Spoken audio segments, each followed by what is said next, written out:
And then I guess, everybody's trying to figure out what happens to the economy, broadly speaking, as we absorb all these interest rate hikes. I don't have the Canadian story right in front of me, but I do know, at least if you go back to the previous 3 rate hike cycles in the United States, in 2 of those instances, and yes, there were some, particulars that we were living through, whether it was the Great Recession or the internet boom and bust, but you had a situation where coming out of rate hiking cycles, you had sizable recessions, and that influenced the market, maybe 2015, 2018, a different scenario overall. Can you give us your best guess right now, whether it's Canada, whether it's the U.S., whether it's a mix of both, maybe there's a difference between the two, on the likelihood of a recessionary situation given all these rate hikes?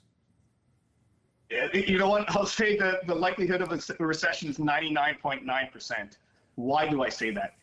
The central bankers actually want a recession. When you look back in history, and as you mentioned, the last 2 rate hike cycles, you get a recession. The intent is to get a recession because that's the only way you reduce demand and you reduce growth and you reduce inflation. So the intent is recession. It won't be a policy. It may end up being a policy mistake, but the playbook says you have to get a recession. That is the key thing that the market has to get through to prepare themselves, both business, both household finances, and the like. What the question is after you say, okay, 99.9% of a recession is, what is the severity of the recession? Is it going to be mild? Is it going to be medium? Is it going to be hard?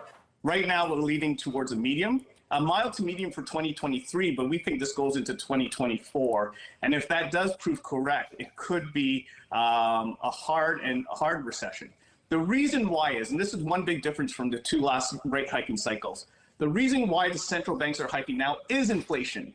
The reason why they hiked before was for other reasons, anticipating inflation. They didn't have inflation at 7, 8%, let alone above 3%, right?